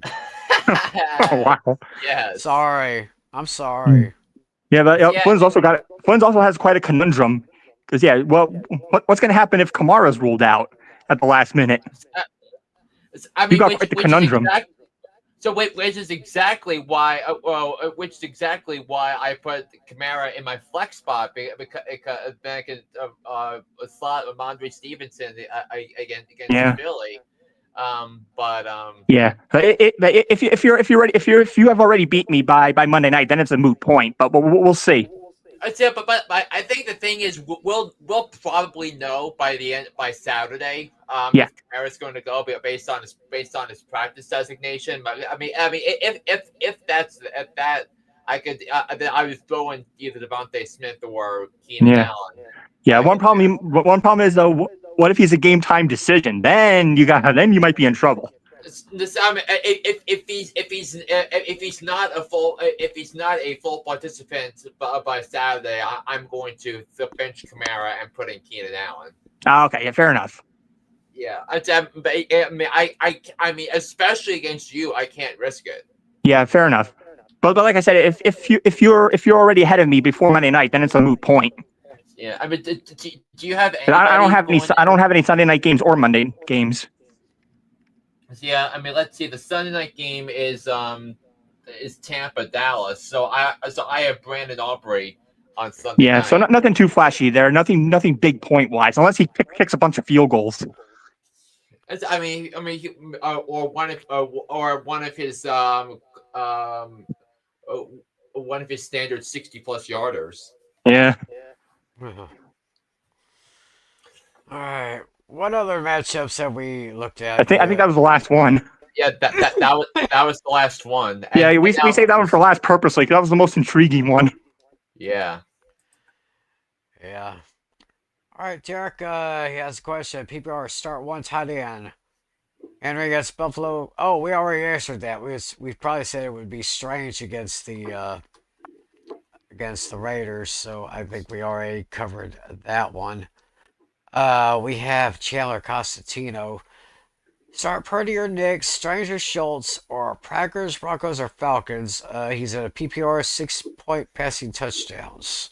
Yeah, so the 6-point passing touchdowns is the setting we had last year in our league. So we went down to 4 this year. Brock Purdy against Miami or Bo Nix against the Chargers. That's a tough one. I'm leaning towards the Broncos. I'm leaning towards Knicks. Me too. Yeah. And Strange or Schultz, I kind of like Strange because his target share has since taken over for Evan Ingram has been really good. For the defense, I know who I'm starting. I got the Broncos defense. Yeah. Yeah, That Broncos defense is pretty good. The Packers. But another thing about the Packers Saints game is that who's going to be the quarterback? Is Jake Hayner going to be the quarterback? Spencer Rattler. So and the Saints having to go and play in the snow on next Monday night, most likely. I mean, I'm definitely starting the Packers. All right. Do you like Tajay Spears or Jalen Warren? Oh, this is a tough one. I'm probably leaning towards Jalen Warren. Probably. Yeah, I think that Spears 20-point game, I think, was a fluke. He's got another one. If Sam Howell plays, do I still play Jackson Smith and Jigma or Myers if Aiden O'Connell plays? I mean, I don't think Aiden O'Connell's going to play. I think it's and I think if I think Sam Howell does play, because I don't know if Geno Smith is going to go, but I mean, if do you have a better option than that? Because I'm not liking either one of these. Maybe Jack Smith and Jigba because he has more upside than Jacoby Myers because Myers run is in a limited offense. Yeah, it's kind of a conundrum right there. Jared Goff for the Bears or Jaden Daniels against the Eagles? I go with Goff against the Bears. Yeah. Even though it's going to be the cold, even though it's the first time the Lions can be playing, only the second time all season that the Lions can be playing outdoors, I got to go with Jared Goff. Mm-hmm. And I have in our matchup, I have to choose between Jaden Daniels or Kyler Murray, and I have to bench Jaden Daniels because he's going up against those chickens. Yeah. Okay, on the bus, Gus. Nice game there. Have Tyreek Hill, Puka Nakua, Drake London, and scary Terry McLaurin needs to sit one. I'm sitting Tyreek. I'm a Tyreek Hill fantasy owner. I'm sitting him. Let's see, Puka Nakua against the Jets, Drake London against the Giants, Terry McLaurin against the Eagles. I would bet I think Terry McLaurin's case might be worse than Tyreek's because remember the last time the scary Terry played against the Eagles, he was held to one catch by Quinion Mitchell, so that'll be worse. True. Wow. Very The only interesting thing right that might be there. Tyreek Hill saving grace is what's his name? Waddle might not be playing. He might get more targets. Yeah. And also, Yeah. San Francisco's defense is a little banged up with injuries too. But Oh yeah, definitely banged up there. So that's why I have this conundrum. That's why I'm part of me wants to say start Tyreek Hill. The other part of me wants to say sit Tyreek Hill. I don't know what to do. Oh boy. Well, we got a bunch of hot topics to cover. Let's see if we can run the hurry up here a little bit. As we mentioned earlier, Nick Chubb, David Montgomery, season-ending injuries. So it looks like we're going to see more of Jerome Ford and a lot more of Jahmyr Gibbs. So if those players are available on your leagues, I'd snatch them up real quick. Kenneth Walker has a calf issue. Alvin Kamara has a groin issue. Do either one of those, or maybe both, one or neither, play? so I mean we're gonna have to see. Our first hint about Kenneth Walker's availability is going to be tomorrow when Seattle starts practice for the Minnesota game. But I mean, as we mentioned before, the Kamara one is more concerning to me. Right. Yeah, I already have Charbonnet as my handcuff, so I'm not worried there. Okay. Probably the big injury issue from this week was Patrick Mahomes left the game with a high ankle sprain. Of course, everyone's asking the question: do you go ahead and sit him and let him rehab and get him ready for the playoffs? And if I'm not mistaken, I believe Carson Wentz is the backup there in KC. Yeah, I'd say but he has. But Mahomes was a full participant in practice today, which I thought was a little shocking.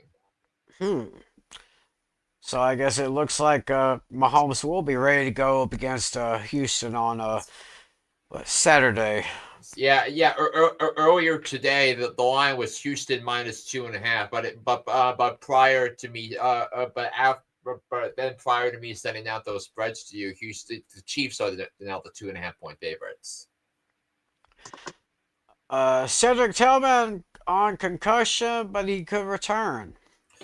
Yeah. I mean, I was more hopeful for him if Jameis Winston's the starter, but now that Dorian Thompson-Robinson's the starter and the Browns aren't going to be throwing the ball downfield, I just think that's I think that's a moot point now.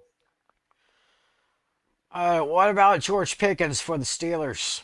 I mean, he's probably gonna play against Baltimore. It was clear that they needed Pickens to be more competitive against Philly.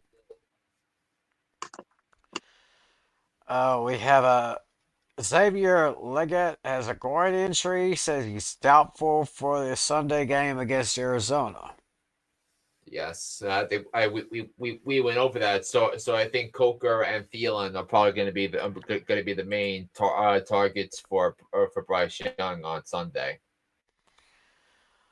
David Njoku has a hamstring issue. Did not play last week versus KC, but according to Kevin Stefanski, he should be hopeful to play against Cincinnati.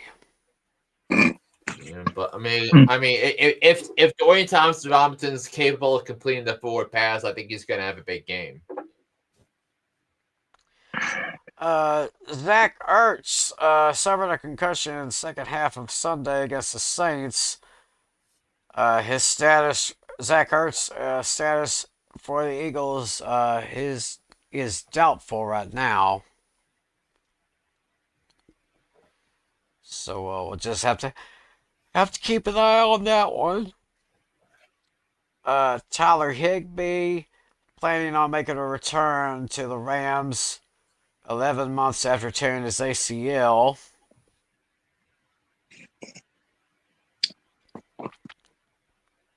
And sad news for my Cowboys. Our man DeMarcus Lawrence not expected to play against Tampa, which is, of course, it's kind of rough because we already have Trayvon Diggs out for the season. Yeah. I put it up there because is it going to be easier for Tampa to run the ball on Dallas? So which means Bucky Irving as an example. Yeah, and of course we all know Dallas has had a lot of trouble stopping the run during the season, so that might be a tough one right there. The Cleveland Browns have decided to bench Jameis Winston and will start Dorian Thompson-Robinson. I feel like it's a little premature because again Kansas City's defense is much better than Cincinnati's. That I thought if he started against Cincinnati, it could be a very interesting offensive slugfest where both teams could put up 30 points. But now they're starting DTR. Yeah. Now, probably one big issue right here. The 49ers suspended their linebacker Devondre Campbell for just leaving the game. Jeez. 3-game suspension. Now, my question is, was that a little extreme? No. No, if he doesn't want to play, that's his problem. I don't think he cares. He doesn't want to play anyway. Yeah. All right. So with that, in terms of playing, it doesn't sound like Devondre Campbell gets the point, right? Hello, you play to win the game. But I would add another statement to that. Cannot play I would with add him. one more. Cannot win with him. Cannot coach with him. Can't do it. Or I award you no points, and may God have mercy on your soul. all of that.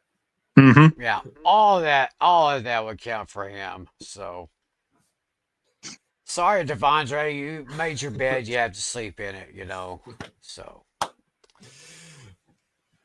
So with that, But I also think San Francisco now has a culture problem, which is kind of crazy. But San Francisco is getting all that, so that and it's really becoming something that 49ers haven't recovered from the Super Bowl loss against the Chiefs. right. So one more message to Devondre Campbell. I want One more winners. message. I want people that want to win. Mm-hmm. Yeah. So good luck to him. And we might want to wish y'all good luck for our trivia questions. I think we have one. Oh, we definitely have one from our good friend, our favorite Bengals fan, Dashy. The Chiefs have clinched the playoff spot for the 10th straight season and have won their division title for 9 straight. Name the last team to accomplish this feat. Well, This one's easy. yeah. I think you have to go with the obvious one. And I'll mention that just a little bit later. Flynn, I understand you had a question for us. Yeah. So did you guys have questions? No, I did not come up with one this week. I had a question, but I was wanting to wait to hear Flynn's question first. All right. Okay. So right now, Trey McBride has 89 receptions this season, and with 0 touchdowns. So if he does not score a touchdown in these last 3 games, which is kind of crazy because of how incredible how awesome he's been for the Cardinals in getting them to a very small chance to make the playoffs. So he is going to break he is going to break a record for most receptions in a season without a touchdown. Whose record is he going to break? And I'll give you a hint. It is indirectly related to one of the most iconic moments in this podcast history. Oh. That's your hint. Think if we've been doing this podcast now for 4 or 5 years, the record's got to be recently. Yeah. Okay. Okay, so my question is this. And it could be either it can be receptions period. So you're thinking tight end or wide receiver. Okay, it's a wide receiver. Okay. Okay, my question is this here. Lamar Jackson, of course, this past Sunday had another 5 touchdown game, which gives him 6 for his career. Question is, what quarterback holds the record for the most 5 touchdown games?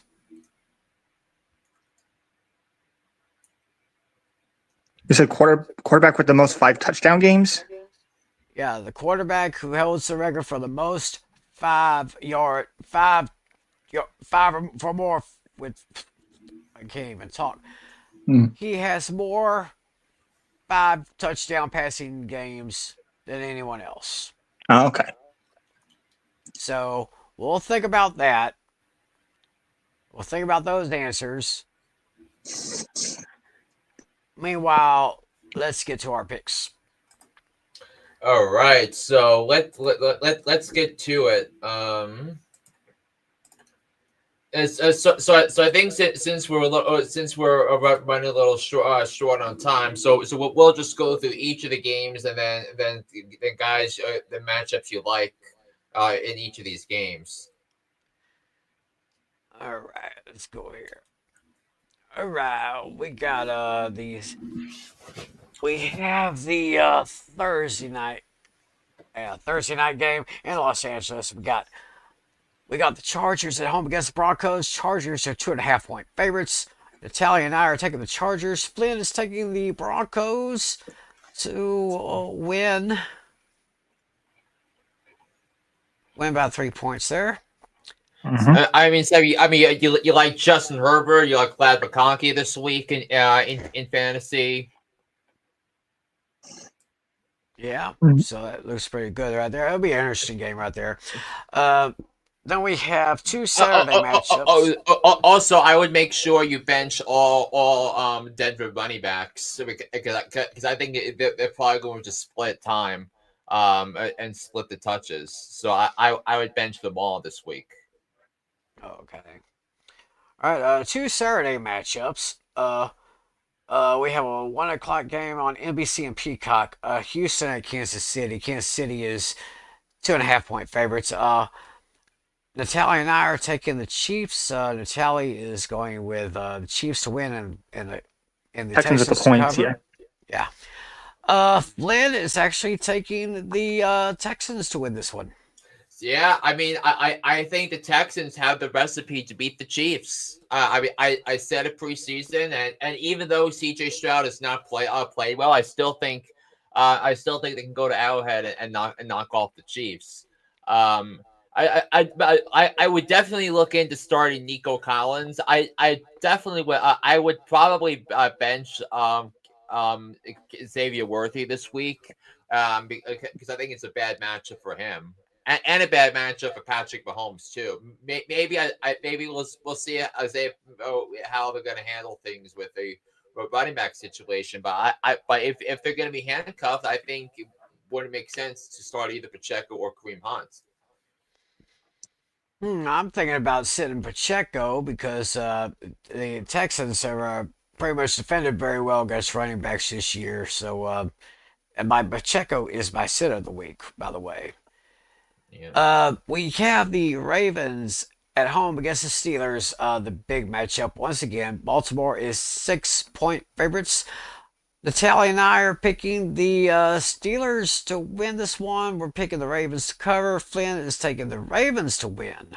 Yeah. Lamar Jackson plays poorly against the Steelers. See, but is TJ? Well, TJ Watt's going to play, but is most likely. But how healthy is he going to be? I think that's the big question. Mm. Okay.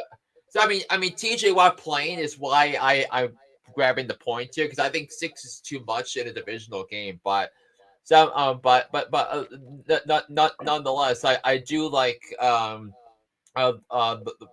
with Lamar Jackson, which I kind of need because I have Lamar Jackson and Brock Bowers in my other league that I'm still alive in. So we'll see how that. So I need those to have big games, even though I'm facing him in this league. All right. Atlanta's at home against the New York Giants. Atlanta is 9 point favorites. We're all taking the Falcons to win.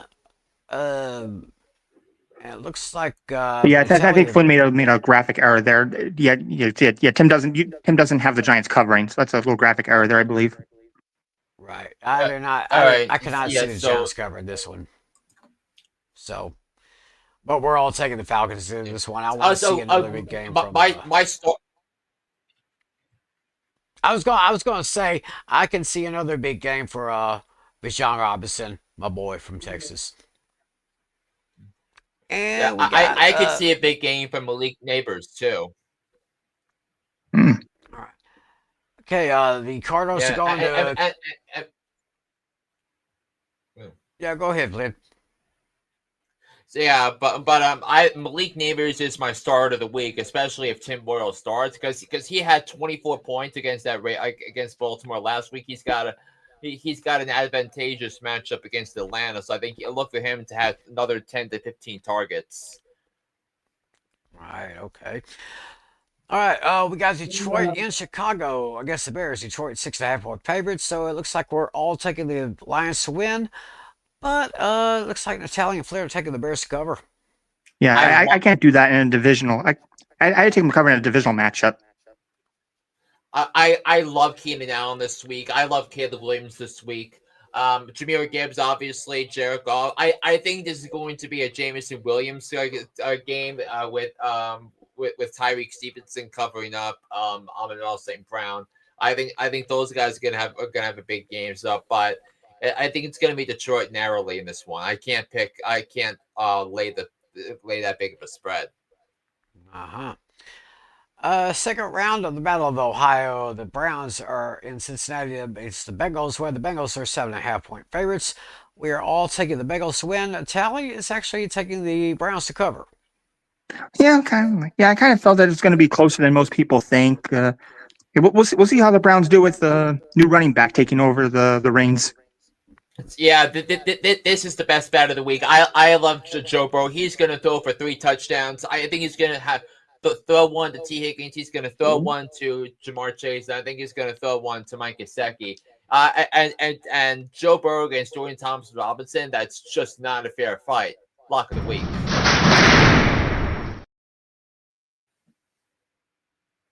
Oh, interesting. Okay, we have the Tennessee Titans going to Indianapolis to take on the Colts. Colts are 3.5-point favorites. We're all taking the Colts to win. Looks like Flynn is going to have the Titans covering. Yeah. And let's see. Do we think Jonathan Taylor is going to bounce back this week after Denver, or because I feel like it's going to be I think it's going to be a Calvin Ridley type of game too. So. I think I got a little note here from Dashy. Do we skip over Arizona, Carolina? Yeah. Okay, so Arizona is going to Carolina. Arizona's 4.5-point favorites. We're all taking the Cardinals to win. I'm actually taking the Panthers for the points here because I think this might be a bit of a closer game than what a lot of people might say. So make sure that Chuba Hubbard's in your lineup. Make sure James Conner is in your lineup. I think they're both going to have big games. They both have favorable matchups in this one. All right. Okay, now we can get back to this one. The Rams are heading to New York to take on the Jets. Rams are 3.5-point favorites. Looks like Natalia and Flair are taking the Rams, but I am going to take the Jets here. Aaron Rodgers had a pretty good game last week.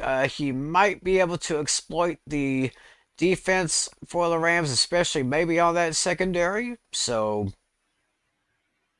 Seems like it'll be a very interesting matchup there. Yep, and that's one of your 2 upset specials.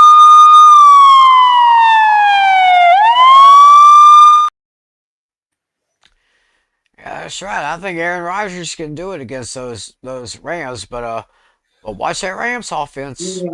I hear you, Timmy, on that, but the Jets defense has just been deplorable, and Sean McVay against Jeff Ulbrich is such an unfair coaching advantage. I'm sorry, Sean McVay might be the second or third best head coach of the NFL right now.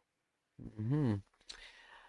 We have an NFC East matchup as the Eagles head to Washington to take on the Commanders. Eagles 3.5-point favorites.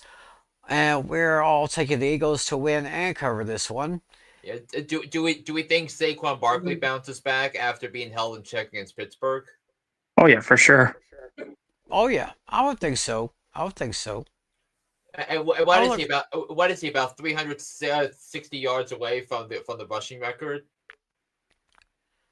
I think so. Somewhere around there, yeah. Probably around that area. Yeah, I still think he can do it. Yeah. So do we think this is an AJ Brown game, or do we think this is a Devontae Smith game? Yeah, somewhere in the middle there. I think Jalen may spread it out a little bit. Yeah. So we'll see what happens there. The Vikings are going to Seahawks to Seattle to take on the Seahawks. Minnesota comes in 3.5-point favorites. We are all taking the Vikings to win and cover on this one. I think Jordan Addison catches a touchdown in this one. I think this is going to be another Sam Darnold special. I think Aaron Jones has a good matchup in this one too. I think he should have good matchups, but I want to see who starts a QB for Seattle this week, because that's really going to tell me where I think it's going to go with Jack Smith and Jigba or DK Metcalf. Oh yeah. We have the Patriots heading to Buffalo to take on the Bills. The Bills are huge 14-point favorites. We are all taking the Bills to win this one, but I can actually maybe see the Patriots covering this one here. So, and I think Josh Allen is just going to go off again for another great game, Yeah, and this therefore my lock of the solidifying week. his position. Yep. There you go. Solidifying Josh Allen as the MVP for this year. Now I guess we can all agree this next game, Jaguars at Raiders. This is Mm-hmm. basically our garbage game of the week.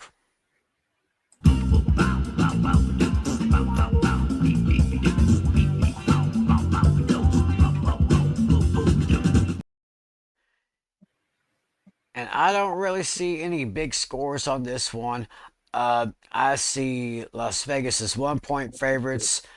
I guess Natalia and Flynn are going with the Jags. I'm going with the Raiders on this one. I mean, but it's just as a Giants fan, I hope you're right because of the number 1 draft pick. Mhm. Being in line. So, but I just think, but the thing is, Jacksonville has a coach and a quarterback, and Vegas doesn't. That's the right. problem. So, okay, we also have a 1 point favorite in this matchup. 49ers at Dolphins. Miami is 1 point favorites. Myself and Flynn are going with the Dolphins to win this one. But Natalie is going to take the Niners. Yeah, this one was a true toss-up. This one could really go either way. I mean, I can't believe I'm picking Miami, but I just think San Francisco is so broken right now. Mm-mm. Yeah, I mean they're just a little bit burnt and charred around the edges. I mean, I'm sorry, but I mean this is probably one of the most disappointing seasons for the Niners. I mean they had so much promise. I think I picked them as the NFC West champions, and now they're just crumbling. Yeah, I did the same thing. I picked them to go to the Super Bowl. I had San Francisco losing to Detroit on Championship Sunday, but now we're looking at whoever wins the NFC North playing the Eagles on Championship Sunday. We have the Sunday night game here, Tampa Bay at Dallas. Tampa Bay is 4 point favorites. Natalia and Flynn are taking the Bucks. I, of course, am taking the Cowboys to win this one. But I'm a little bit wary about that Buccaneers offense. They're looking pretty good. The defense is kind of suspect, but then again, my Cowboys defense, especially the secondary, of course, is banged up, and for that reason, Jalen McMillan for the Buccaneers. That's my start of the week. Wait, hold on, Jalen McMillan. When you have Evans and Godwin, when you have Evans and Otten. No, hold. Really, Timmy? I award you no points, and may God have mercy on your soul. I could probably see him get maybe at least 3 receptions. I mean, give him a little bit three there. receptions. Hold on, 3 receptions, and it's gonna be worth starting someone who only has 3 receptions, and you don't even know if it's gonna be a 50-yard pass or a touchdown. Come on, Tim. Well, maybe I don't know. I mean, but like I said, the Cowboys secondary is banged up. They've been banged up all year, so I'm going to give Jalen McMillan a shot at this. Call me crazy, but anyway, moving on to the Monday night game. We got the Green Bay Packers at home against New Orleans Saints. Packers are big 13.5-point favorites. Looks like we're all picking the Packers to win this one. The tally actually has the Saints covering. Yeah, I mean, as bad as the Saints are, I just think that 13.5 is a little too aggressive. All right. Well, we'll just see what happens there. And what is that? Is this game any significance for you, Timmy? Is that your? This is my lock of the week.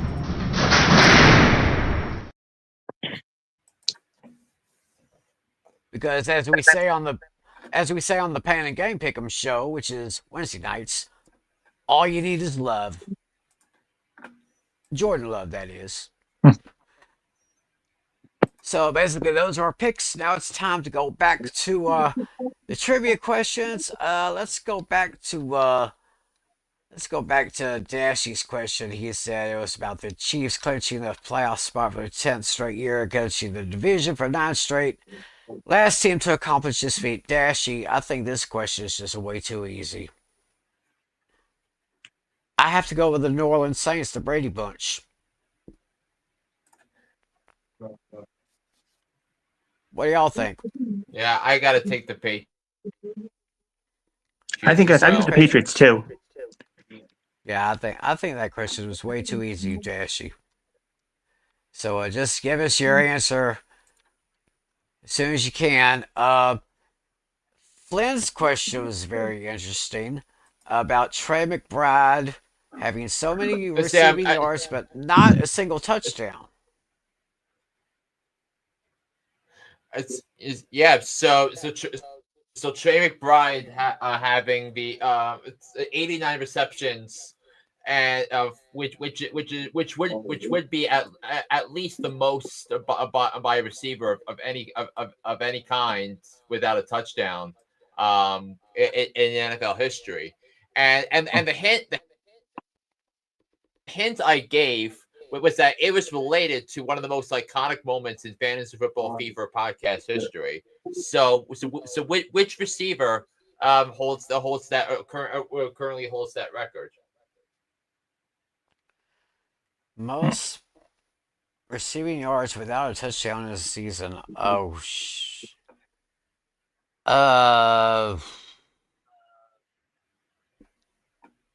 my gosh, that is a very good question.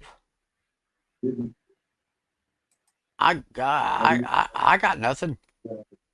Let's see. Natalie, what do you got? I don't know what I mean.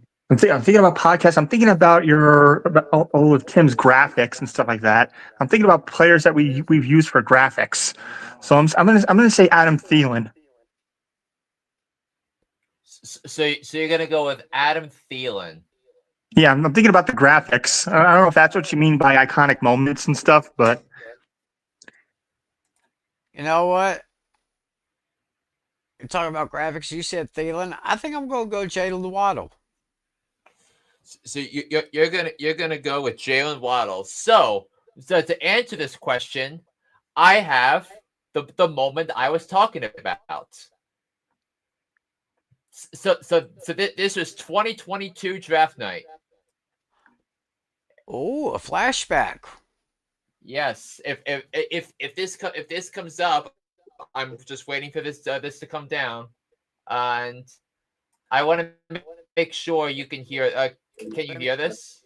Drafts. I never got a chance to get him until now. Give me from the Los Angeles Chargers, Justin Herbert. Ooh. Oh, it was auto pick. Oh, it was auto picked. Shoot. Yeah. All right. So See, this is what we love about crap. This is fantasy football fever tonight. Yeah. Can you hear this? Dang it, Irene. Why do you have? So, can you guys hear this? I hear bits and pieces, but it's kind of garbled. Yeah. I heard Justin Herbert, and then I couldn't hear anything else. Where are you? All right. But we do have a solid option who came out clutch in my other league last year. I'm going to go Deontay Johnson for the Pittsburgh Steelers. Yep, the correct answer was Deontay Johnson. Deontay Johnson. Wow. Yeah, and the thing I remember the most about that season was that it was me against Andrew in the fantasy championship round, and his Steelers were playing Week 17. It was a Sunday night game against Baltimore, and he was projected to score about 10 points, 15 points. He only had 2 receptions on 7 targets for 36 yards and no touchdowns. And with the Steelers and he did not catch a touchdown the following week. so he had 86 catches on 147 targets and no touchdowns that season. So Deontay Johnson is the answer. Wow. Who, by the way, was excused to practice this week in Baltimore. Uh-huh. Okay, here's Jashy's answer. And we knew it was just too easy. New England Patriots, 2009, 2019. Jashy, you're going to have to do better next time. Okay, so my question is Lamar Jackson had another 5-touchdown game, which gives him 6, but that's not the record. Question is, who holds the record for the most 5-touchdown games in a career? Yeah, my guess was going to be Peyton Manning.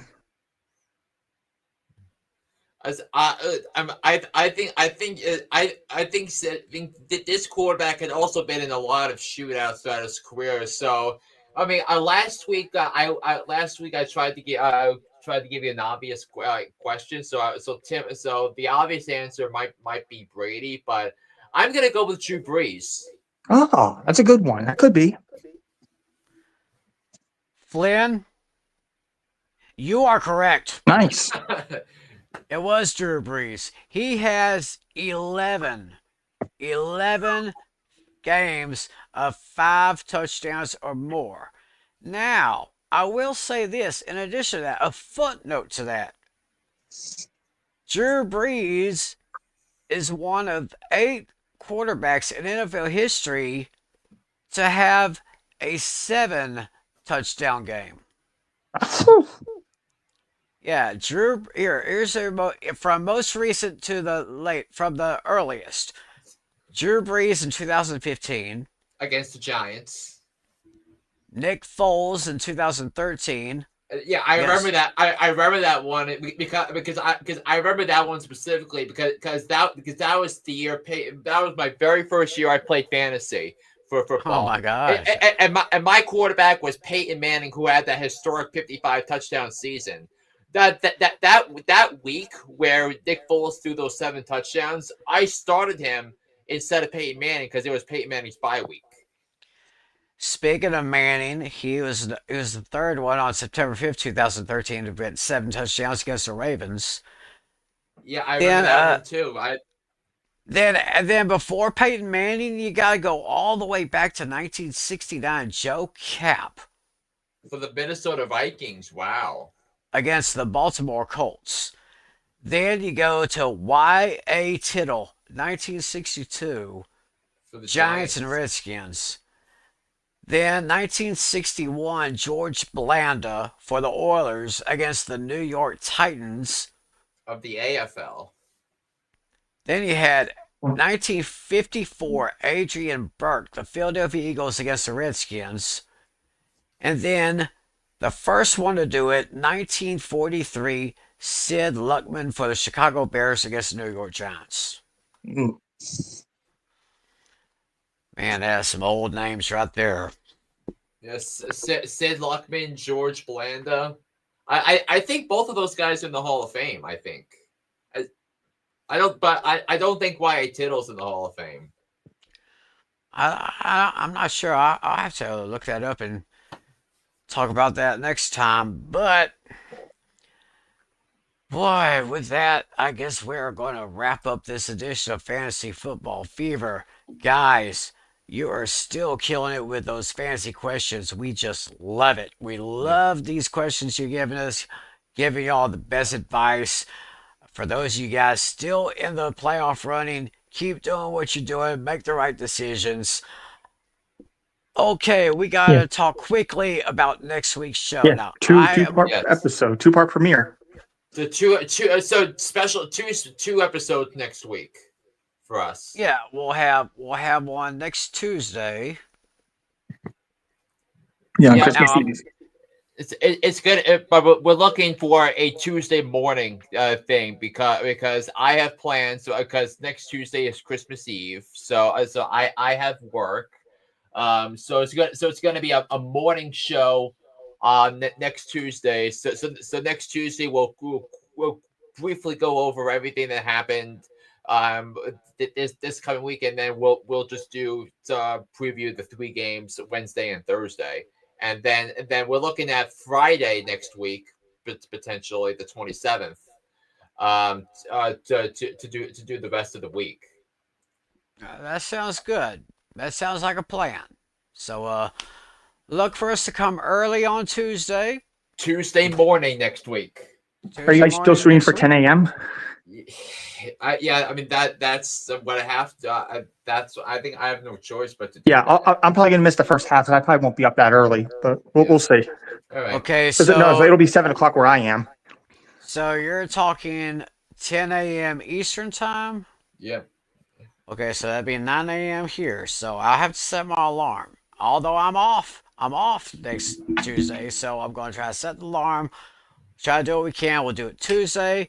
Then we got to do a show on Friday. So we got 2 for the price of 1. Yeah, but still, because of that Christmas schedule, we still have some business to do. And also because next week for most people is fantasy championship week. Mm-hmm. That's right. That's right. So look for us then. In the meantime, between time, just a friendly reminder. Listen to Hooked on Sports with John Flynn. Yep. Find him wherever you find your podcasts. Yes. And don't forget, tomorrow night, Pen and Game Pick'ems on the A Pizzle 90 channel with myself, Lucas, and Alex. We'll be doing our picks for next week. So